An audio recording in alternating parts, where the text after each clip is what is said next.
callers and not necessarily those of this station, its staff, management, or sponsors. Are you a family caregiver? Are you caregiving for someone who can no longer take care of themselves? Are you overwhelmed?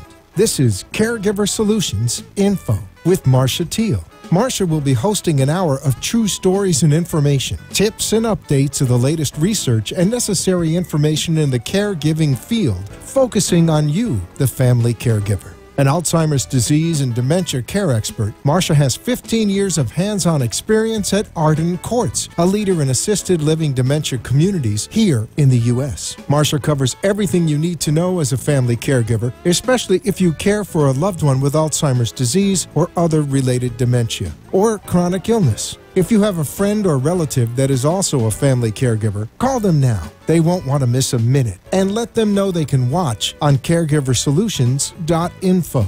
And they can listen on WNN 1470 AM in South Florida or nationally on the iHeartRadio app.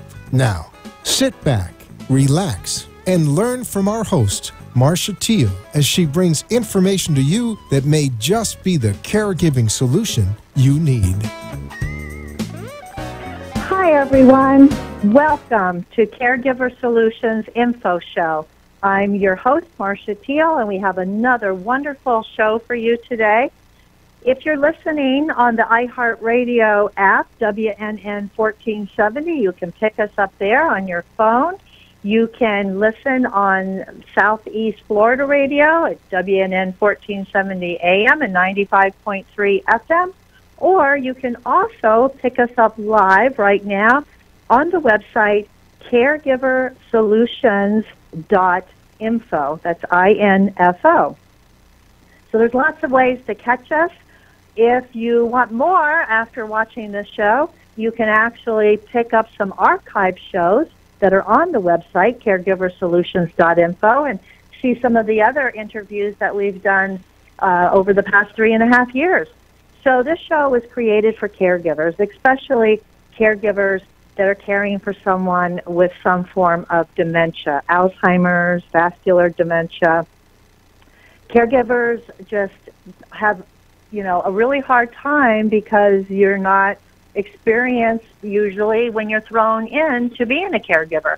So we are hoping that this is another venue for you to learn and to get tips and to get some protocols, the things that caregivers really need to know, hopefully before you need to know it, so you'll be prepared. So we are live today from Jacksonville, Florida. We are on site for the interview. I'm going to tell you where we're at in just a moment, but I also want to let you know that if you're a caregiver and you don't have the book called The 36-Hour Day, it's a wonderful resource for caregivers. It is written by Dr. Peter Ravens and Nancy Mace. It is being revised all the time, so it's up to date. Lots of great information in there, a lot of definitions, explanations, and if you're a caregiver, I would highly recommend you getting this book. The good news is you can have it for free today, just for the asking. So stay with us. About halfway through the show today, we're going to be letting you know what the number is to call to get your free book of the 36-Hour Day. So, again, we are live in Jacksonville, Florida, and we are on location at Heartland Home Health and Hospice.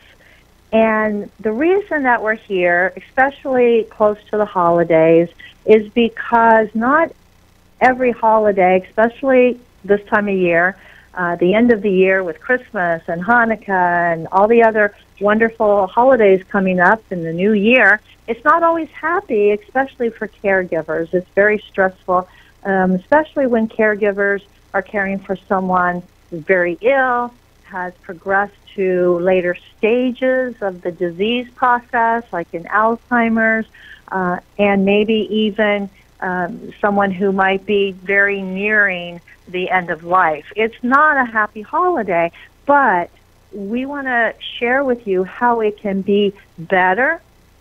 A lot of people don't want to hear the word hospice, but hospice help could be a very needed service for you right now. And we have the experts today's show. They're going to tell you why.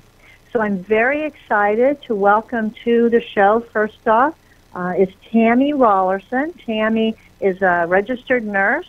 Her title is Director of Professional Services, and she has been with Heartland for over 5 years.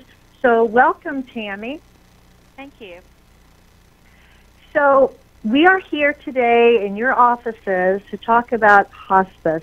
Now, some people might understand what hospice is, but a lot of people that are new to caregiving may never have had to come across that before in their caregiving journey. So let's just start with some basics and explain in general layman's terms, what is hospice? What does that mean? It's a philosophy of care that was designed to provide comfort and support to patients facing terminal illness as well as their families. A big part of our program is working with the families as well. And it originated over in England in 1967, reached the United States in 1974, beginning in Connecticut, and then it spread throughout the country. Wow, so it's been around quite a long time. Yes, ma'am. So now hospice sometimes makes people cringe because they think that it's a bad word because it means death. But that's not necessarily so. It's mostly like a myth that people think that. Why is that? Why do people don't like to hear that word hospice? It's something that we face every day, and we have to explain this many, many times in this position. It is, people think that hospice means you're giving up on your loved one, and that is totally not the case. We don't take medications away. We do not want to take away hope. There are times when people are referred to us, and they improve somewhere down the road, or their illness, the length goes a little bit beyond the expectancy of 6 months or less. And so sometimes people graduate from hospice. So it's not always completely the end for people.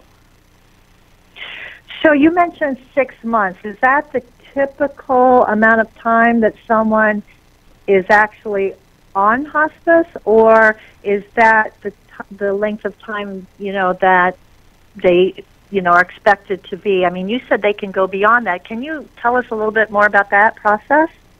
Right. It varies, obviously. But usually when a person is referred to hospice services, it is because a physician has used in their best clinical judgment, they have decided that the patient may have a prognosis of 6 months or less.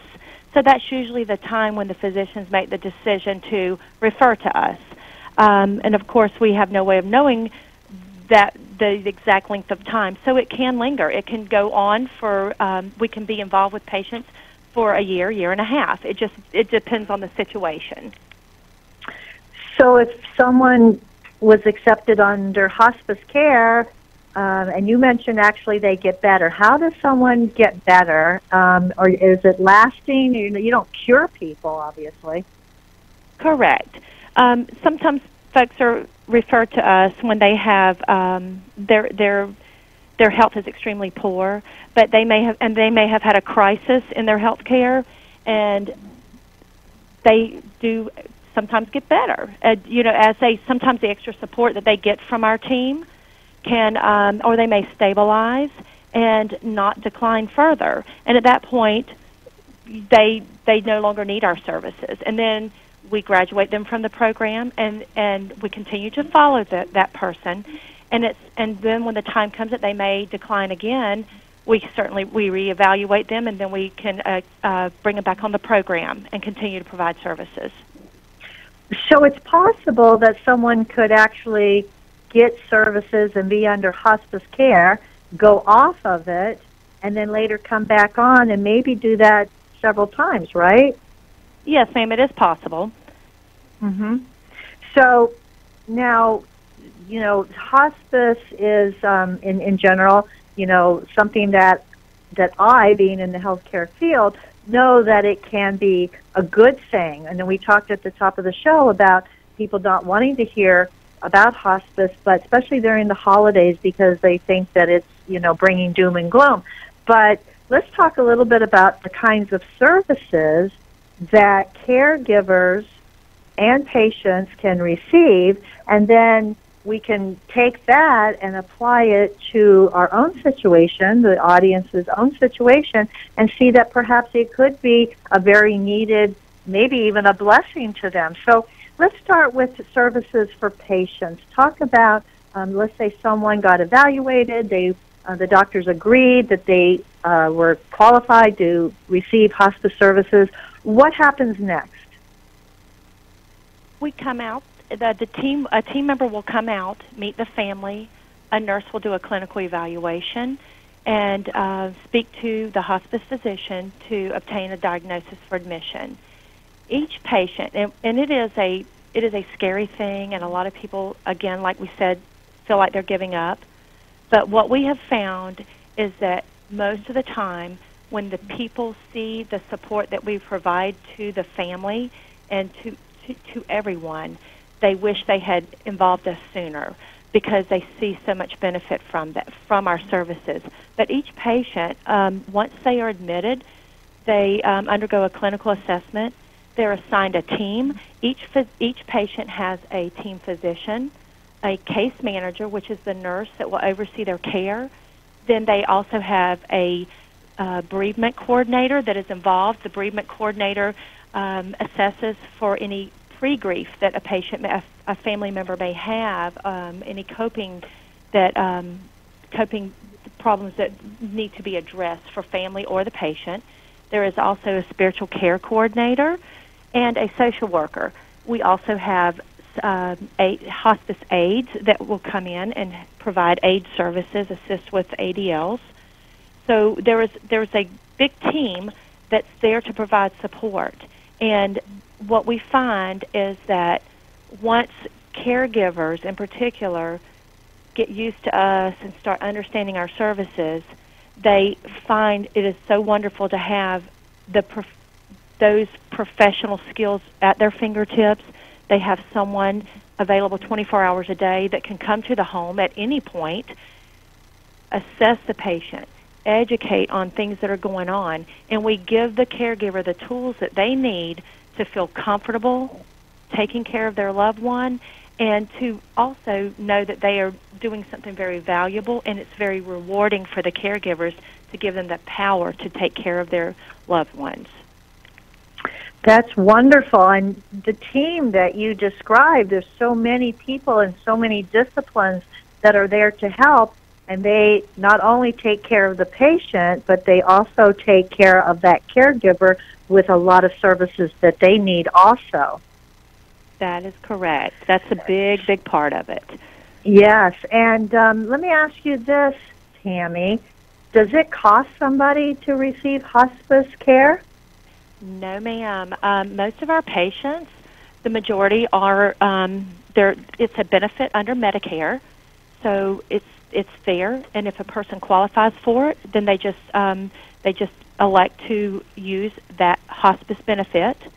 It's then we have patients under Medicaid and private insurance, but there is no cost to the family or the patient.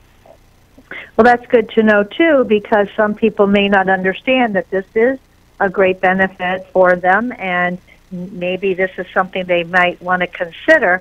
So that's why we want to talk about this, to make it not be scary for the families. And once someone gets all the information and knows the facts, I think then they can make a better educated decision if this is what they need to do. But you mentioned also that caregivers sometimes say, gee, I wish that I had done it sooner, gone this route. Do people sometimes wait too long to actually utilize hospice services? Yes, ma'am. Unfortunately, it happens quite often. So we do admit people that are with us less than a day, and so if you think about it, that's a whirlwind. They're having this team of people coming in at that particular moment when the person is very close to passing, and so there's no prep. They don't have the benefit of speaking to our team and picking our professional brains and using our expertise to help them through this situation. and alleviating them of a lot of the worries and that they have been facing all alone up to that point. Wow. So it's overwhelming. When should a family consider calling hospice? Is there a particular time that's better than others as far as someone's health goes? We look for indicators such as if a family member sees a patient declining, they're not eating as much, they're sleeping more, they're not as mobile, and of course there are that would be just a general aging process. So those are some of the things, and as a person becomes dementia, for instance, the confusion. It's a hard thing for caregivers to deal with. The patients aren't able to help with them take care of themselves and those type of things.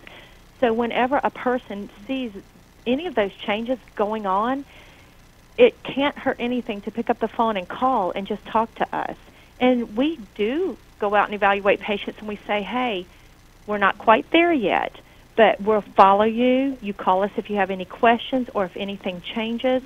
And so it doesn't hurt to pick up the phone and call and see if we can help you at that point. And if we can't, then we can't, and then we just reassess the situation down the road. Okay, good, very good to know. Well, we're going to go to our first commercial break, and when we come back, we're going to hear from a nurse who is a patient care coordinator about her experience with hospice care. So stay with us.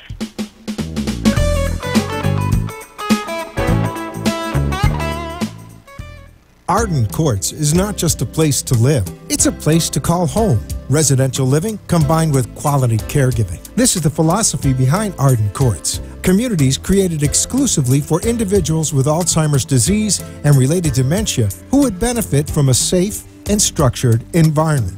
For additional information about any of the unique services Arden Courts provides, call 888-478-2410 to locate a community nearest you. Inquire about our educational seminars, resource library, or support groups, or simply feel free to ask questions you may have about Alzheimer's and related dementias. At Arden Courts, we know, we understand, and we can help because memory care is all we do. Remember, call 888-478-2410 for additional information about any of the unique services Arden Courts provides. Being unable to recognize the obvious often occurs with Alzheimer's or related dementias, even among their caregivers. When the time comes for you to decide that someone you love needs more help than you can give, will you be able to recognize it? Don't wait for a crisis to make the decision for you. Talk to Arden Courts. Memory care is all we do. We know, we understand, we can help. To learn more, visit arden-courts.com. Arden Courts follows equal housing opportunity guidelines. An Alzheimer's disease and dementia care expert on caregiversolutions.info. If you have a question or wish to share a story, call into the show at 888-565-1470 and talk with Marcia. Now, back to Caregiver Solutions. We are back, and we are actually live from Jacksonville, Florida at Heartland Home Health and Hospice. And we're talking about hospice, especially during the holidays, how hospice doesn't need to be a word to fear, but hospice can actually help caregivers and the patients, especially the time of year when things are not so happy and emotional, and there are a lot of services that can be given to people that qualify for hospice, and it shouldn't be a scary word and something to fear. So we've been talking to Tammy Rollerson, Director of Professional Services, about all the different services that hospice can provide to not only patients but caregivers. And now I'd like to bring on the patient care coordinator. One of them, her name is Linda Hewish. She's a registered nurse here at Heartland Hospice. Welcome, Linda. Hello. Hi. Thank you, Marcia, for having us. My pleasure. I'm so glad to have you and talk about this important issue. Tell me, as a nurse, how long have you been doing hospice care? Well, I've been a nurse for, almost 30 years, and I've been in hospice care for just about 2 years now.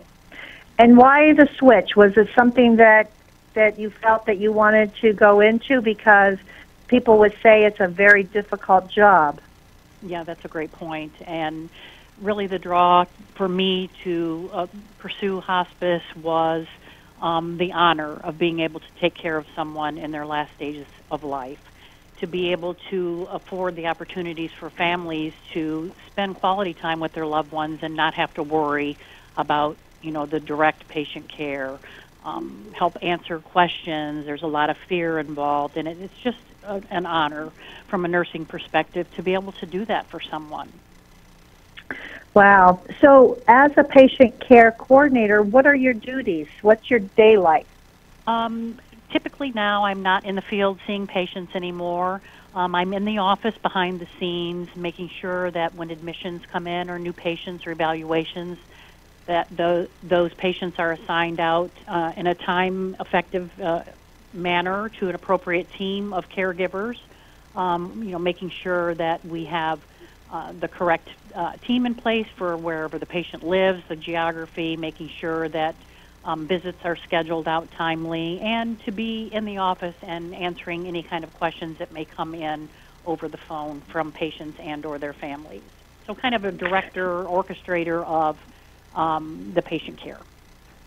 So you're there kind of managing the pieces and making sure that the patient gets everything they need from all those different team members and coordinating all of that so that it's a smooth process for not only the patient but for the caregiver too? Yes, exactly. That's exactly what I do. And, just to make sure, sometimes families will call, trying to reach out to their case manager, and all of our employees are in the field, so we'll be that person to get in touch with that nurse and or social worker, chaplain, and let them know that the family is requesting a call. So it takes the legwork out for the family. So when you were in the field, what was it about doing that touched your heart the most? I can think back to a couple instances. One probably was one of the first cases that I took care of when I started here in hospice, and it was a gentleman who'd been caring for his bedridden wife for nearly 10 years. He was still trying to work. He was still trying to keep, the household going, and he looked to us for that extra support. He knew he didn't have to worry if his wife was getting her medications. I even, made it a point to make sure that her hair was brushed and that her fingernails were painted, and he so appreciated that. And when his wife passed, I'll never forget the day I was standing with him at the bedside, and he said to me, does this mean I'm not going to see you anymore? So you become part of their family, and the family members need you just as much as the patients do. And, I mean, what an honor to be able to help someone in that kind of time. I mean, I can't put a price tag on it. No, you can't put a price tag on that. You get really connected to the families, don't you? You absolutely do. And, then there comes times when you have to, you have to make sure that you maintain your professional boundary. The person in us, the heart in us, sometimes you can see yourself slipping to get maybe too involved, and you just have to make sure that you maintain that professional boundary, making sure that you're delivering services as a professional and trying to take the person out of it, so to speak, your personal feelings. Yeah, it can get very emotional, I'm sure, especially for someone like you with a very, kind and caring heart. And I mean, I think everybody that does this work, that in healthcare, they do have kind and caring hearts, or they shouldn't be in the industry, and nurses especially. So we always love our nurses, and I want to thank you for not only doing what you do, but coming on to the program and explaining how hospice can help someone and all the different services that you do to coordinate all of this so that a person shouldn't be afraid or be worried about, am I going to get everything I need, because you're there at the helm making sure that it happens. Yes, thank you so much for having us. We appreciate it. Okay, well, you have a wonderful day, and happy holidays to you. We're going to take our second commercial break, and we're at the half-hour mark, and when we come back, we're going to let you know how you can get that free 36-hour day book, so stay with us.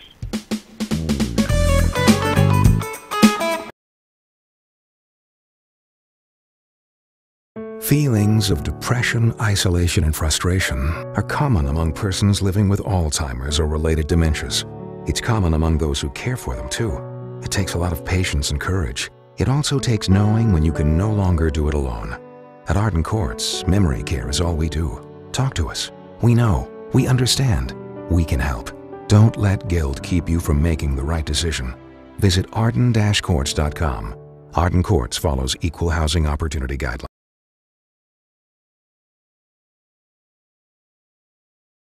Somewhere at the corner of bewildered and confused is a lost mother, a father, a sibling, a grandparent.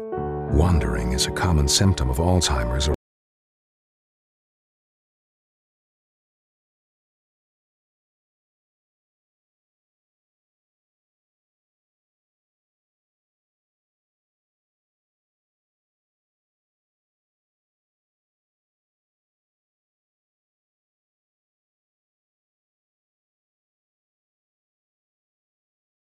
related dementias, and can often make those who care for a loved one feel just as lost.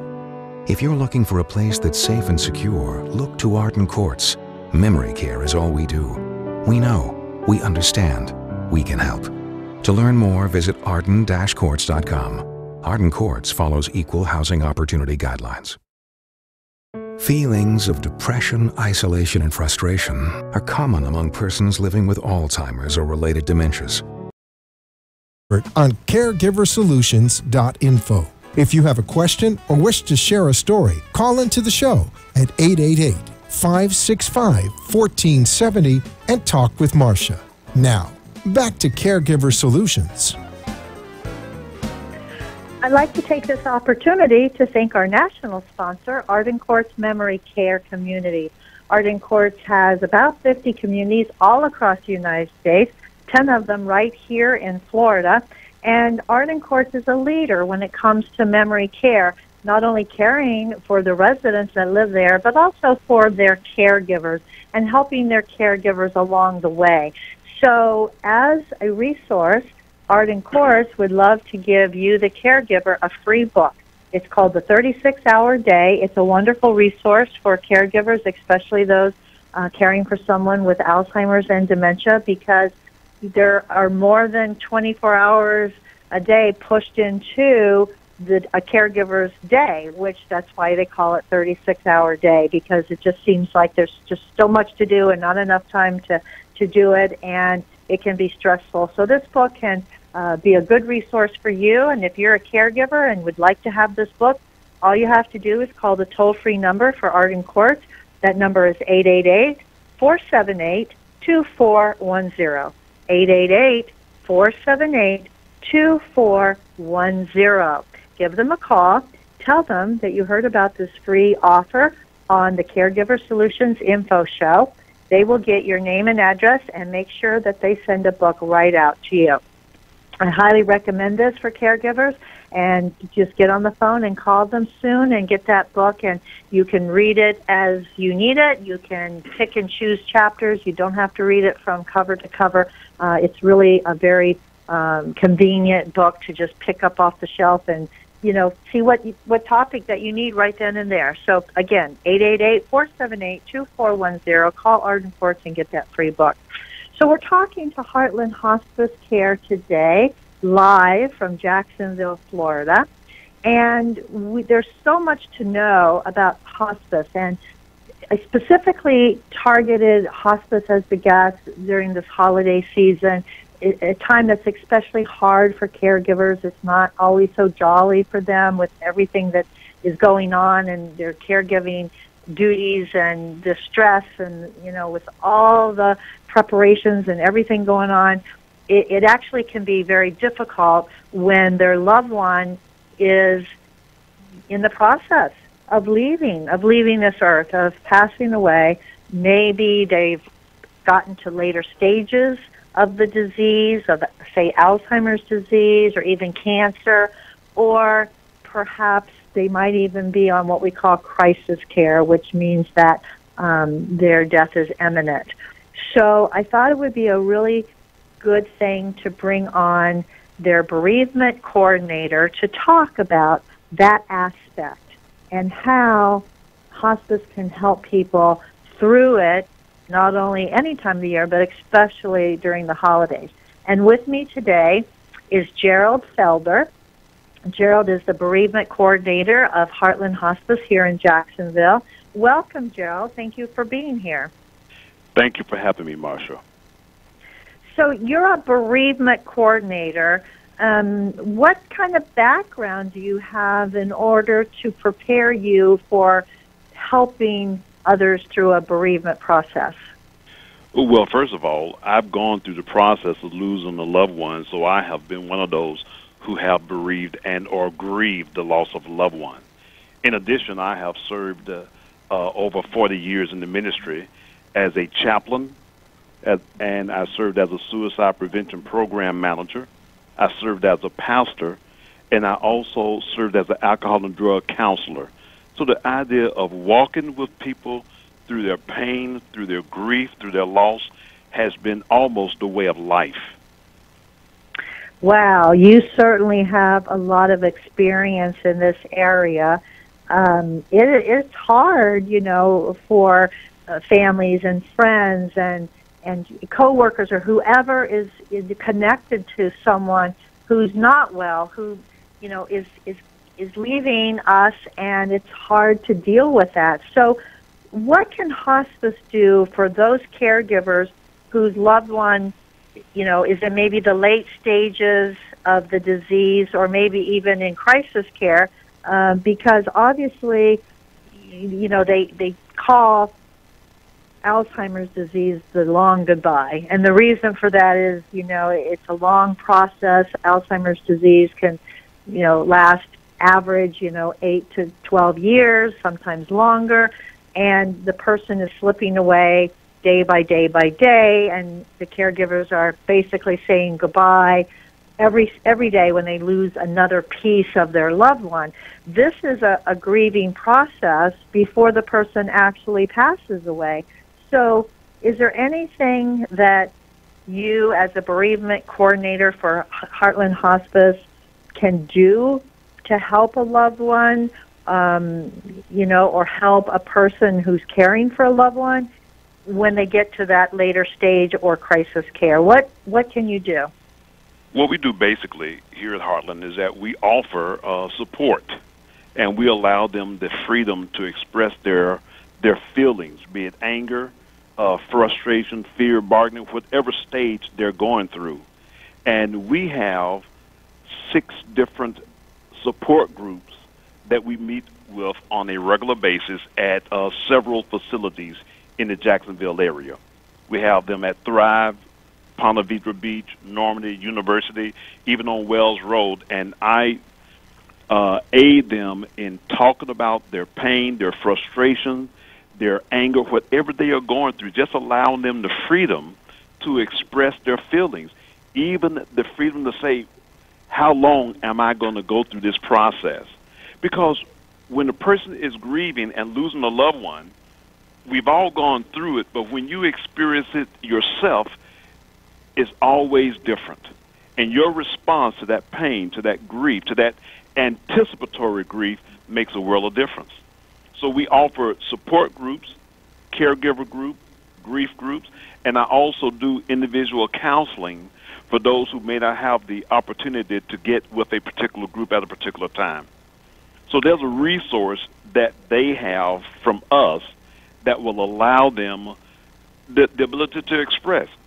For example, I had one lady who lost her mom, and she ran out the door, and she said, I'm so mad at God, and she raised her fist, and her family said, don't say that. And my response was, allow her to express her feelings and her anger, because God is big enough to handle that. Let her be who she is right now. And the family was appreciative, and we got together and talked, and she shared her anger and the reality that she felt guilty for some of the things that had happened. So it's a hard time. Is important.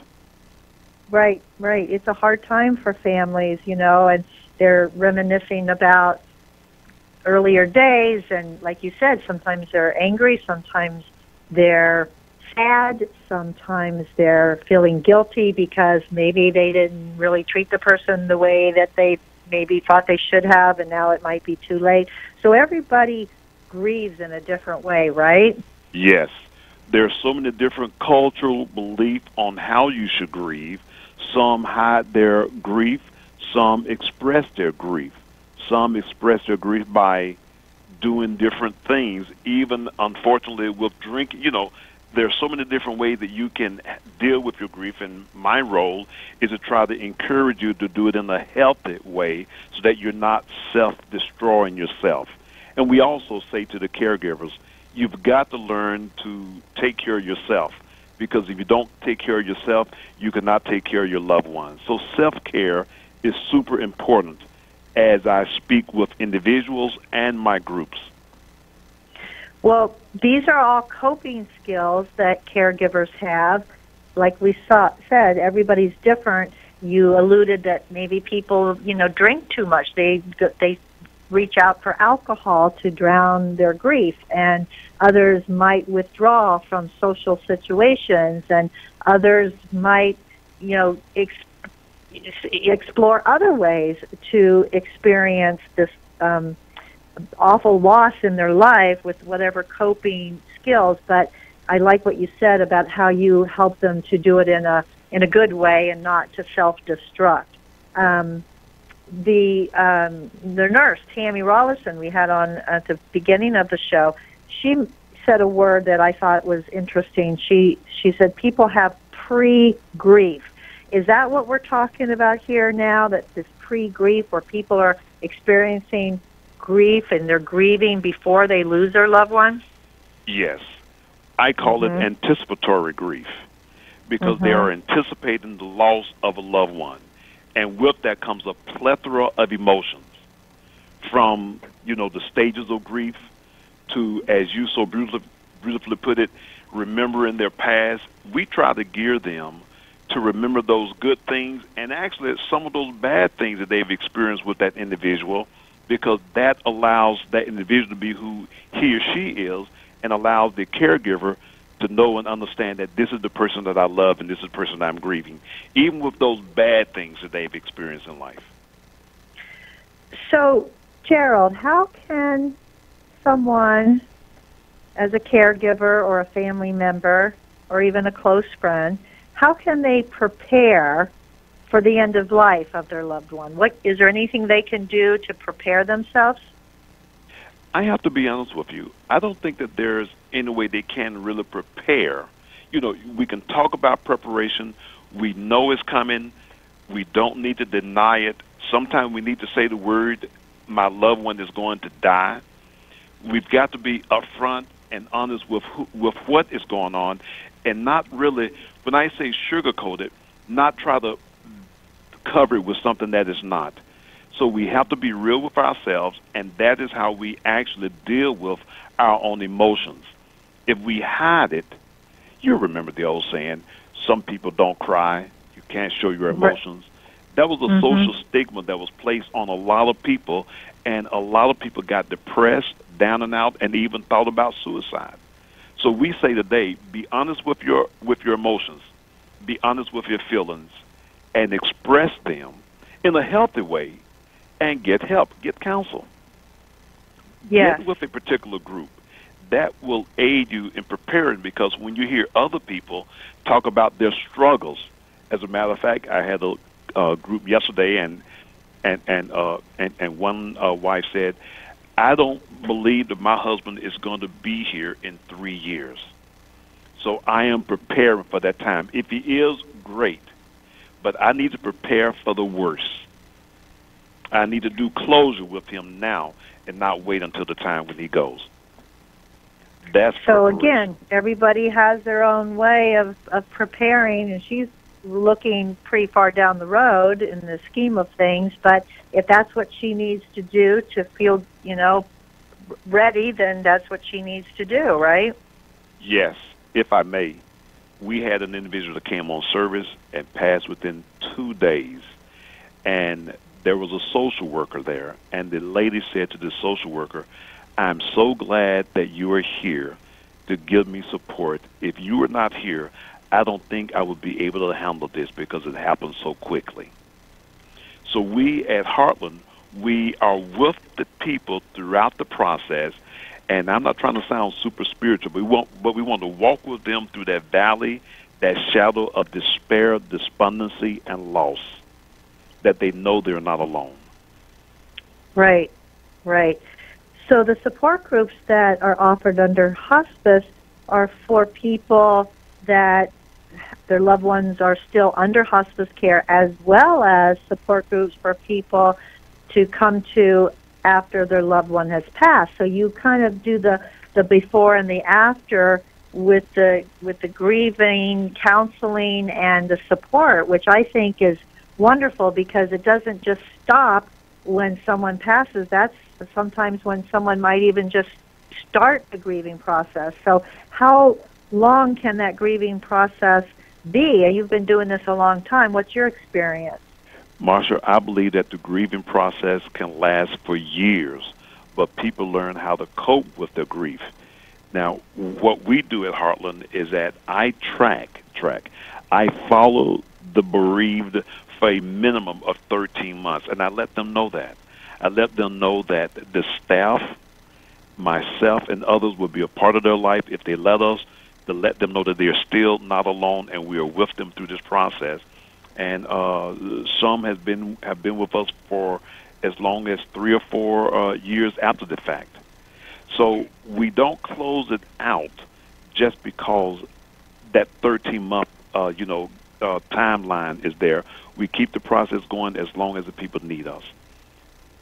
Well, that's great. And I would imagine that the people that are still in the support groups 2, 3, 4 years after their loved one passed away, that they can be a big support for the people currently going through that process also, not only helping themselves, but helping the other people to know what might be down the road for them. Marsha, sometimes I sit back and don't say a word because the caregivers give support to each other. You know, sometimes we don't have to speak. We're just there as support, as an ear. That's right. So you are correct. Caregivers supporting caregivers.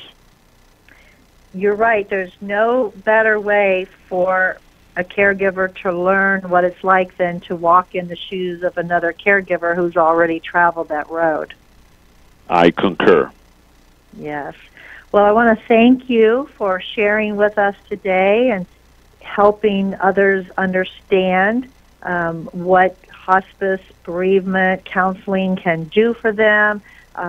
Thank you for being there for all the people that you serve, and continue to do what you're doing, because I think you're doing a great job. Thank you for having me. And you're welcome. Thanks for being there for us. Thank you. Well, we'll be right back after our last commercial break, and we'll be here in just a second. And when we come back, we're going to talk to a volunteer coordinator. So he will be sharing with us how people can become involved if that's what you'd like to do. So we'll be right back.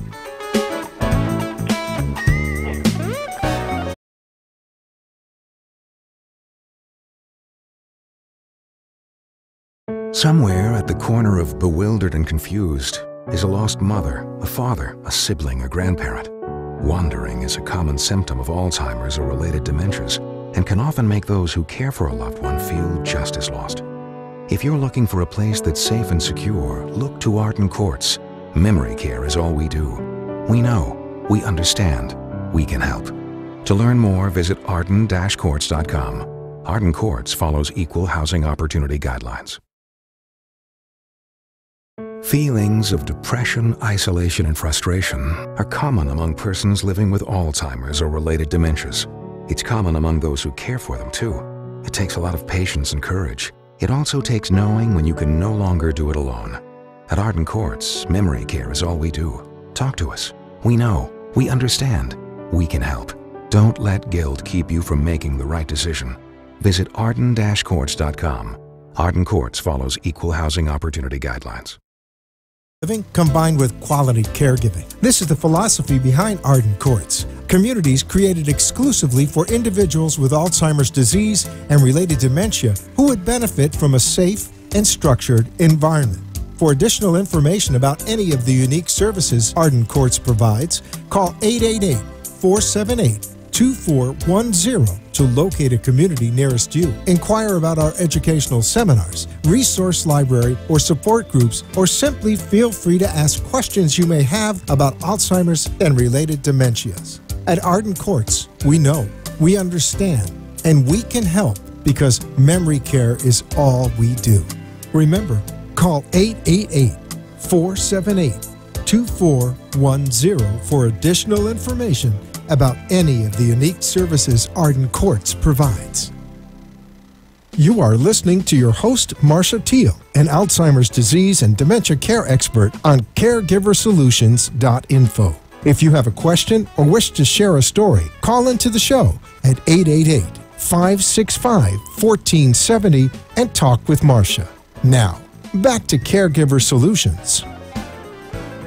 We're back and we're live on location at Heartland Hospice Care in Jacksonville, Florida. And joining me right now is Jesus Rodriguez. He is the volunteer coordinator here at Heartland Hospice. Hi, Jesus. How are you? Hi, Marcia. Thank you for having me here today at your radio station. Well, we're so glad that you're with us, and we've been talking to some of your other coworkers and team members, learning all about what hospice is, what hospice can do, why hospice should not be a scary word, and especially this time of year, you know, and caregivers are helping their loved one, and they're getting through the holidays, and it can be a very tough time, especially during the holiday time, and hospice services certainly can be beneficial to them if they check it out and see if they qualify for that. So you've been doing volunteer work for 30 years is what I learned. Yes, I've been as a volunteer for 30 years, but I've been with hospice for 17. I started hospice as a volunteer, and it was an experience. I didn't know what hospice was, and here I came to be a volunteer with an organization, and when I found out it was hospice, I was kind of taken back because in my culture, I'm Spanish, and we try not to think of that, dying and illnesses, and here I was starting to be a volunteer with a hospice organization. And, were you, when you said you were taken aback, is that because you had no experience with it and you didn't know what it was, and then you learned real quick once you got signed up? Oh, absolutely. I when I got there, I said, okay, I'm usually a volunteer with kids, and here's my first time going to be a volunteer with a hospice and dealing with the elderly, the majority of them, and being with a person that is has a terminally ill illness. So I said to myself, well, I'm here, and I'm going to go forward with it. And behold, 17 years later, I'm still in hospice, because hospice, you love it or you don't. And I really loved it, and I appreciate all the volunteers and the staff members that are part of hospice, because you do have to be a person that loves what you do. Yes. If you love what you do, then it's not really work, right? Yes, ma'am. So what's your role? What's a volunteer coordinator do? Can you explain your role at the hospice as a volunteer coordinator? Well, as a hospice volunteer coordinator, you go out to the community and you try to get volunteers to be part of our organization. And I go around Jacksonville, and I go to different places and be able to talk with people if they want to volunteer. I also put it out on Volunteer Match and our website, and that's how I recruit volunteer for our organization. So, Jesus, what kind of things can volunteers do under hospice? Well, our volunteers, we have volunteers that when they visit patients, they are friendly visitors, and they go and sit with the patient while their loved one goes out and do something normal, because they've been with the patients for such a long time that they haven't really had some time for themselves to do the most basic things, to go shopping, to go to the beauty salon. So our volunteer goes as a friendly visitor to hold the patient's hand, play cards, watch TV, just what it is, a friendly visitor, a person who wants to give of their self and time to these patients who are going through a difficult time in their life. They have an illness, a terminally ill illness. Wow, that's really special for a volunteer to get involved in that way, to be there and allow someone to have a little time to themselves. I think that's wonderful. Oh, absolutely. And, and to know that while you making this visit, you are there not only for the patient, but for that caregiver, because the caregiver themselves haven't been able to, let's say, to leave the house as much as they want, or take care of part of the house, or maybe they're deprived of sleeping because they're always by their loved one and they don't want to leave them alone. And here comes this volunteer that wants to give of themselves to the family, to the caregiver, and to the patient. And this is something that, is so is a privilege to be able to do this and to be able to give with so many negative things going out around the world, that here comes someone to your house to be there with you while your loved one goes out and be able to, like I said before, to the grocery store. And puts a smile on the patient's face. Yeah, a very special person who would volunteer. But what kind of qualifications does someone need to be a hospice volunteer? Well, the most important thing, and this is always something that I always say with my volunteers, give of yourself.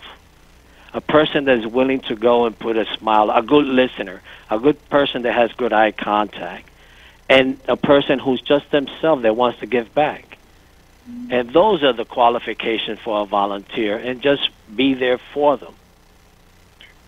So does the volunteer get any kind of training? Oh, absolutely. We have orientation, which we have it on a Saturday. And they come in and go through a training. They have to do a background check. They have to have the TB vaccine. And once they go through the orientation, hear about how to volunteer, what are the things they're able to do, and be there for 16 hours, 8 hours on a Saturday. Then after I get all that information from them back, then they'll start volunteering. So when they start volunteering, do they have to sign up for a minimum number of hours, or is it time consuming? Because I know a lot of people would love to volunteer and participate in this wonderful program, but they might be afraid of time restraints. Maybe they're working, or maybe they don't have a lot of free time. What is the kind of commitment is it, and is it flexible? Well, yes, it's very flexible. We ask them to at least give us 4 hours a month as a volunteer, and our requests are usually twice a month, 3 times a month, 4 times a month, and we work around them. If the volunteer says, "Well, I only could give Saturday and Sundays," or I'm available from 1 to 3, we work around their schedule to be able to volunteer, because the most important thing here, Marcia, is that our patient will benefit from our volunteers and their caregivers. And we are able to assign that volunteer to be there with the patient. And this is all they have to do. Just at times they'll have to do a in-service, but, that is within the following year, and that's 6 in-service a year that we do. And, they basically are there for the patient. Right, and just you're giving them the in-service so that they can feel more comfortable about when they go into someone's home and know what to do, and I think that's great. Yes, ma'am. Jesus, are you looking for volunteers? Oh, I'm always looking for volunteers. We never have enough. Okay, well, good what to they know. could do is they could call us here at Heartland Hospice at 904-737-2553, or go on our website, heartlandhospice.com, or go into Volunteer Match and look for Heartland Hospice.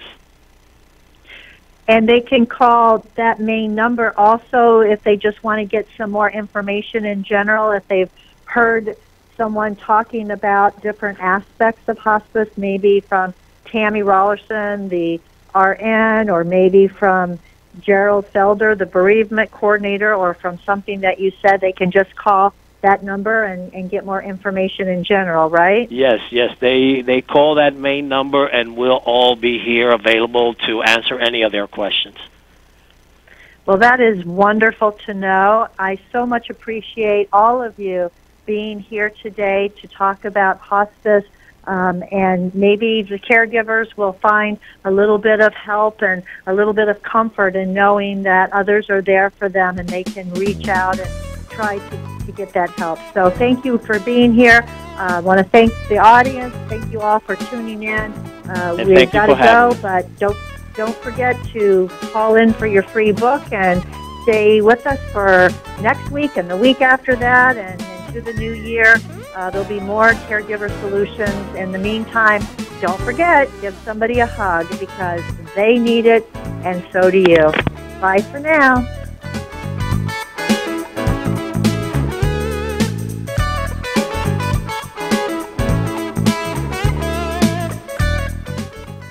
Thanks for joining us for this week's Caregiver Solutions with Marcia Teal. Join us next week as Marcia, who has 15 years of Alzheimer's disease and dementia care experience, brings you more needed information to help with the care of your loved one. This show can be seen again on caregiversolutions.info, and questions can be left on the site, which may be used on the program to help others. See you next week for more Caregiver Solutions.